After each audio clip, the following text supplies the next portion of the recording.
Cervical cancer, इसमें हम पूरा सर्वाइकल कैंसर डिस्कस करेंगे। सबसे पहले आउटलाइन, तो इसमें क्या है? Introduction, epidemiology, natural history, risk factor, pathogenesis, FIGO, clinical staging, clinical feature, differential diagnosis, investigation, complication, 5 year survival rate, treatment, prevention and control and human papilloma virus vaccine. तो सबसे पहले इंट्रोडक्शन, जो सर्वाइकल कैंसर है वह second most common cancer है India में, और जो सर्वाइकल कैंसर है वह ह्यूमन पेपिलोमा वायरस द्वारा होता है जो कि सेक्सुअली ट्रांसमिटेड है। अप्रोक्सीमेटली 90% डेथ सर्वाइकल कैंसर की जो हुई है वह लो और मिडिल इनकम कंट्री में हुई है। आगे एपिडेमियोलॉजी, इंडिया में जो है इंसिडेंस कितना है? 14% अमंग वुमेन, और जो एज स्टैंडर्ड इंसिडेंस रेट है वह 6.5 पर 1 लाख पॉपुलेशन। एस्टिमेटेड डेथ कितनी है? Estimated death where 72,000 in 2016।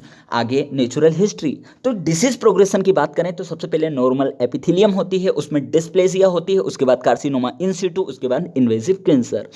Causative agent क्या है? ह्यूमन पेपिलोमा वायरस है जो कि सेक्सुअली ट्रांसमिटेड होता है और सर्वाइकल कैंसर करता है। वायरस जो है हमें मोर देन 95% कैंसर में मिलता है। किसके? सर्वाइकल कैंसर में। आगे, वायरस नेसेसरी है सर्वाइकल कैंसर करने के लिए but not sufficient to causes disease, there is other co factor also. आगे, रिस्क फैक्टर, क्या रिस्क फैक्टर है? इंक्रीज, जो रिस्क है वो इंक्रीज होता है कहाँ? Between age of 25 to 45 year में जो इंसिडेंस है वह इंक्रीज है, 45 के बाद फिर कम हो जाता है। जेनाइटल बार्ट, यदि हिस्ट्री है या अभी प्रेजेंट में जेनाइटल बार्ट है, एचपीवी के द्वारा बार्ट बना है प्रेजेंट में या फिर पास्ट में था, तो इंक्रीज रिस्क है। मैरिटल स्टेटस, जैसे सिंगल है तो लेस रिस्क है, लेकिन यदि विडो है, डिवोर्स है, सेपरेटेड है, मल्टीपल सेक्सुअल पार्टनर है तो इंक्रीज रिस्क है। अर्ली मैरिज है, early coitus, early child bearing age और रिपीटेड चाइल्ड बर्थ मतलब मल्टीपेयर है तो उनमें इंक्रीज रिस्क है। आगे, OCP, oral contraceptive pills use करते हैं तो यदि इसमें इंक्रीज रिस्क होता है, यदि हम ड्यूरेशन बढ़ाएंगे या फिर एस्ट्रोजन कंटेंट बढ़ाएंगे तो इंक्रीज रिस्क है। सोशल इकोनॉमिक क्लास, तो मोर कॉमन किस में है? लोअर सोशल इकोनॉमिक ग्रुप में है क्योंकि इन्फेक्शन ज़्यादा होगा। स्मोकिंग, स्मोकिंग से 2 to 3 टाइम ज़्यादा रिस्क है। लो इम्यूनिटी, ये इंपॉर्टेंट है, लो इम्यूनिटी होगी तो सर्वाइकल कैंसर के चांस ज़्यादा है, इंक्रीज रिस्क है। रेस मोर कॉमन है अफ्रीकन में। अब है पैथोजेनेसिस, यदि ये रिस्क फैक्टर है जैसे कि early age of coitus, multiple sexual partner, high risk male sex partner जैसे और हमने जो पढ़े थे, तो उसके बाद यदि एचपीवी का इन्फेक्शन होता है, ह्यूमन पेपिलोमा वायरस का इन्फेक्शन होता है तो जनरली क्या होता है कि सर्विक्स जो है उसके 2 पार्ट है, एंडो सर्विक्स, एक्सो सर्विक्स। एंडो सर्विक्स में कोलुमनार सेल है, एक्सो सर्विक्स में स्क्वामस सेल है। अब जो एंडो और एक्सो का जंक्शन है वहाँ कोलुमनार और स्क्वामस दोनों का जंक्शन है। तो जो स्क्वामा कोलुमनार जंक्शन होता है वहाँ जो बेसल लेयर होती है, इस जंक्शन में जो बेसल लेयर होती है वहाँ जो एचपीवी का इन्फेक्शन होता है तो वहाँ से सर्वाइकल कैंसर शुरू होता है। तो यहाँ लिखा है कि एपिथेलियम चेंज करता है ये एचपीवी वायरस, तो epithelium change in basal cell of squamous epithelium उससे चेंज करता है। अब क्या, 2 तरह के एचपीवी, ये अलग अलग सीरोटाइप है, कुछ लो रिस्क सीरोटाइप है, कुछ हाई रिस्क सीरोटाइप है। तो जो लो रिस्क है उसमें क्या है 6 और 11, और जो हाई रिस्क है उसमें क्या है 16, 18, 31, 32, 31, 33, 30, 52 और 58, ये हाई रिस्क ग्रुप टाइप है। तो जो लो रिस्क ग्रुप टाइप है तो उसमें क्या होगा, एपिसोमल इन्फेक्शन होगा जिससे कोंडाइलोमा एक्यूमिनेटम बनेगा, जो उसके बाद यह चूंकि ये लो रिस्क ग्रुप है तो ये रिग्रेस हो जाएंगे। जबकि बात करें हाई रिस्क ग्रुप है, और हाई रिस्क ग्रुप में भी मोस्ट इंपॉर्टेंट 16 है क्योंकि वो ही मोर देन 50% इन्फेक्शन कर देता है। तो जो हाई रिस्क ग्रुप है उसका इंटीग्रेशन होगा तो वो क्या करेगा, डिस्प्लेसिया शुरू कर देगा और जो न्यूप्लास्टिक चेंज शुरू कर देगा। तो इसमें सिन बन होगा, उसके बाद एल सिल होगा। ये अभी हम सिन और सिल अभी डिस्कस करेंगे। तो जब ये सिन बन होता है, सबसे पहले सिन बन मतलब कि 1/3 इन्वॉल्वमेंट करा है सर्वाइकल बॉल का, मतलब वहाँ डिस्प्लेजिया अपने को दिख रही है तो 1/3 बॉल में।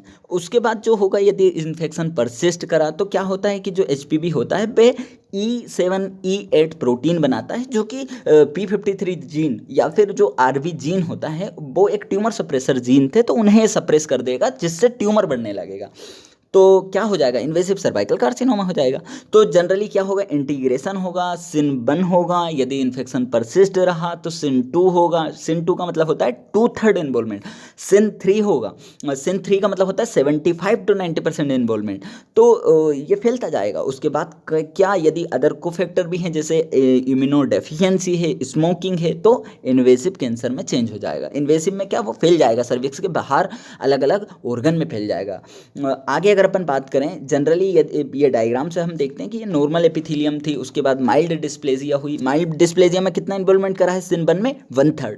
आगे इसे ही हम एल सिल भी बोलते हैं। अच्छा, सिन का फुल फॉर्म क्या है, सिन का मतलब होता है सर्वाइकल इंट्रा एपिथेलियम नियोप्लाज्म, और सिन 1 है ना, उसी को ही अपन बोलते हैं एल सिल। एल सिल का मतलब होता है low grade squamous intra epithelium lesion, बस नाम अलग अलग है, एरिया इन्वॉल्व उतना ही है, कितना, 1/3। आगे अगर अपन बात करें सिन 2, तो सिन 2 में कितना एरिया इन्वॉल्व है, सिन 2 में इन्वॉल्व है 2/3। आगे अगर अपन बात करें सिन 3 में कितना इन्वॉल्व है, 75 to 90%। और आगे यहाँ लिखा है CIS सर्वाइकल कार्सिनोमा इन सिटू, तो ये जो इन सिटू है उसने 100% इन्वॉल्वमेंट कर दिया, मतलब पूरी सर्वाइकल वॉल को इन्वॉल्वमेंट कर दिया। तो जनरली जो सिन 1 है वह लो ग्रेड है, लो ग्रेड का सिल है, और जो सिन 2 है, सिन 3 है या CIS है, ये हाई ग्रेड के सिल है, नाम अलग अलग है बस। आगे अगर अपन बात करें, यही जैसे क्लासिफिकेशन हमने देखा, जो एल सील है, लो ग्रेड कौन करवाता है, 6 और 11, हाई ग्रेड कौन करवाता है, 16 और 18, और मोस्ट कॉमन कौन करता है, 16। आगे इसी ही माइल्ड एल सील में हमें माइल्ड डिस्प्लेसिया मिलती है, जबकि एस सील में हमें मॉडरेट टू सीवियर डिस्प्लेसिया मिलती है ना। तो इसी तरीके से ये हो जाएगा। अगर अपन देखें अब जैसे कि स्टेजिंग है, तो FIGO क्लिनिकल स्टेजिंग, यदि कैंसर की स्टेजिंग है तो जनरली हमने 4 स्टेज में इसे डिवाइड किया। हम सिंपल याद रखते हैं कि सीधी 4 स्टेज होती है। जो फर्स्ट स्टेज होती है उसमें केवल सर्विक्स को अफेक्ट करती है, और आगे अगर अपन बात करें स्टेज 2 जो होती है वो सर्विक्स के बियॉन्ड चली जाती है। स्टेज 3 जो होती है उसमें सर्विक्स के बियॉन्ड क्या अफेक्ट कर रही है, lower third of vagina, pelvic ball and regional lymph node को इन्वॉल्व किया। तो किस किस को किया, थर्ड स्टेज में 3 नाम याद रखते हैं, lower third of vagina, pelvic ball and regional lymph node. और जो स्टेज 4 है तो वह स्प्रेड हो जाएगा बियॉन्ड द पेल्विक, और कहाँ चला जाएगा, जैसे lining of bladder, rectum, distance area of the body. तो जनरली अगर अपन बात करें स्टेज 1 है, उसका प्रोग्नोसिस कितना है, 95%, उसके 5 ईयर सर्वाइवल रेट है। अगर जल्दी पकड़ में आ गया तो उसकी प्रोग्नोसिस अच्छा होगा, तो 95% है 5 year survival rate. Second stage में कितनी है, 70%। थर्ड स्टेज में कितनी है, 40%। फोर्थ स्टेज में ओनली 15%। अगर अपन बात करें क्लिनिकल फीचर की, तो क्या क्लिनिकल फीचर है, तो जैसे वेजाइनल ब्लीडिंग होती है, वेजाइनल डिस्चार्ज होता है, मैक्चुरेशन वाले सिम्टम जैसे डिसयूरिया होगी, यूरिन इनकंटिनेंसी होगी, और रेक्टल सिम्टम आएंगे जैसे rectal pain, pedal edema pain, जैसे लो बैक पेन होगा, डीप पेल्विक एक होगा, सियाटिका होगा।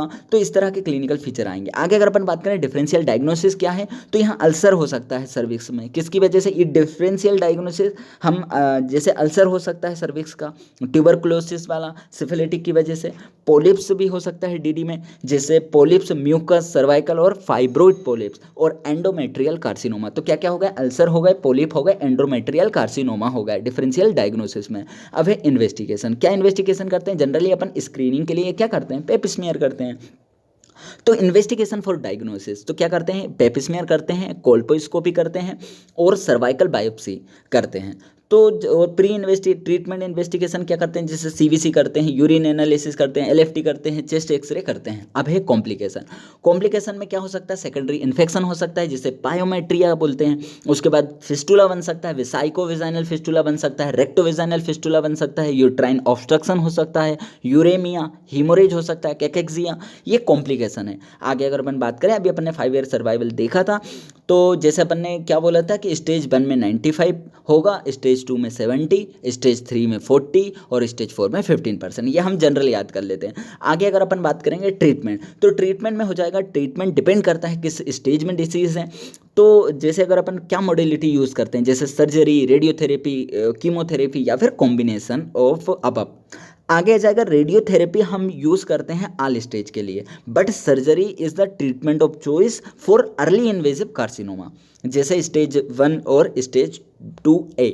आगे अगर अपन बात करें प्रिवेंशन और कंट्रोल, तो कैसे हम प्रिवेंट कर सकते हैं सर्वाइकल कैंसर को और कैसे कंट्रोल कर सकते हैं, तो इन्होंने लिखा कि जो हम प्रोग्राम है क्या, national cervical cancer screening program, यहाँ पर प्रोवाइड किया जाता है फ्री स्क्रीनिंग यूजिंग साइटोलॉजी, मतलब पेप स्मेयर का हम यूज़ करते हैं every 2 year to women age 20 year और मोर। तो हर 2 ईयर के गैप में या 3 ईयर के गैप में स्क्रीनिंग की जाती है सर्वाइकल कैंसर के लिए एज ऑफ 20 और मोर। तो प्रिवेंशन हम कैसे बच सकते हैं सर्वाइकल कैंसर से, तो प्राइमरी प्रिवेंशन क्या है, वैक्सीनेशन मेन प्रिवेंशन है। तो HPV ह्यूमन पैपिलोमा वायरस के प्रति वैक्सीनेशन हो, गर्ल में भी बॉय में भी। आगे condom promotion, male circumcision, personal hygiene और बर्थ कंट्रोल, तो ये प्राइमरी प्रिवेंशन में आएगा। सेकेंडरी प्रिवेंशन में क्या आएगा, जैसे early detection of cause by screening से हम अर्ली डिटेक्ट करेंगे, ट्रीटमेंट करेंगे बाय रेडिकल और रेडियोथेरेपी। ह्यूमन पेपिलोमा वायरस की टेस्टिंग करेंगे for high risk HPV type जैसे 16 और 18, क्योंकि जो 16 है वो मोर देन 50% केस करता है सर्वाइकल कैंसर के। आगे है टर्जरी प्रिवेंशन, तो all women need treatment of invasive cancer cervical cancer at any as, तो हम ट्रीटमेंट प्रोवाइड करेंगे कॉम्प्लिकेशन के लिए। आगे आ जाएगा HPV vaccine, human papilloma virus vaccine. ये जो वैक्सीन है वह फर्स्ट 2006 में इंट्रोड्यूस की गई, क्योंकि ह्यूमन पेपिलोमा वायरस की जो वैक्सीन है वह अपने नेशनल प्रोग्राम में नहीं है, क्योंकि जो वैक्सीन है वह महंगी, मतलब 20 जो वैक्सीन है वो महंगी होती है, कितनी होती है 3000 समथिंग वैक्सीन का रेट होता है। तो जनरली जो फर्स्ट कब इंट्रोड्यूस की गई, 2006 में इंट्रोड्यूस की गई, और जो आज ऑल HPV वैक्सीन होती है वे प्रिवेंट करती हैं HPV, जो हाई रिस्क ग्रुप है ना उनको भी प्रिवेंट करती है, जैसे 16 और 18 दोनों को प्रिवेंट करती है। तो ये जो होता है इसका जो अगर हम ये प्रोटेक्शन कैसे देती है, बिल्कुल स्ट्रॉन्ग प्रोटेक्शन और लॉन्गर प्रोटेक्शन देती है, जो नेचुरल इन्फेक्शन होता है उससे भी ज़्यादा, तो स्ट्रॉन्गर और longer protection than the natural infection. तो 2 FDA अप्रूव्ड वैक्सीन अवेलेबल है इंडिया में, एक है सर्वारिक्स और गार्डासिल। जो सर्वारिक्स है वो बाईवेलेंट वैक्सीन है, किसके लिए, फॉर 16 और 18, और जो गार्डासिल है वह क्वाड्रीवेलेंट वैक्सीन है फॉर 16, 18, 6 और 11। तो ये जो होती है ये मोस्ट इफेक्टिव कब होगी वैक्सीन, तो ये तब इफेक्टिव होगी जब जो पर्सन फीमेल है जो वो सेक्सुअली एक्टिव होगी, उसके पहले यदि हम वैक्सीन देंगे तो ये मोस्ट इफेक्टिव है। इसे हम इंट्रामस्कुलर देते हैं, डेल्टोइड में देते हैं, और या फिर एंटेरोलेटरल पार्ट ऑफ थाई में देते हैं। तो जो कितनी दी जाती है, 0.5 ml दी जाती है, और ये 100% प्रोटेक्शन प्रोवाइड करती है, और protection last for 8 to 9 year. जो प्रोटेक्शन है एक बार वैक्सीन लग गई तो 8 to 9 ईयर के लिए प्रोटेक्शन है। हम कैसे लगाएंगे, ये जैसे बिलो 15 ईयर है तो 2 डोज रिक्वायर होते हैं 6 मंथ अपार्ट, मतलब 2 डोज के बीच 6 मंथ का गैप 2 डोज देंगे, और बिलो 15 ईयर, जबकि आफ्टर 15 ईयर की बात की जाए तो 3 डोज रिक्वायर होते हैं, first dose 0, second dose 3rd month, third dose 6 month. आगे अगर अपन बात करें तो जो अपना जो सर्वाइकल कैंसर है उसके लिए अपना कौन सा, मतलब जो कैंसर है उसके लिए प्रोग्राम कौन सा है इंडिया में, तो कैंसर के लिए प्रोग्राम है national program for control cancer, diabetes, cardiovascular disease and stroke, NPCDCS, ये लॉन्च किया गया था 2011 में।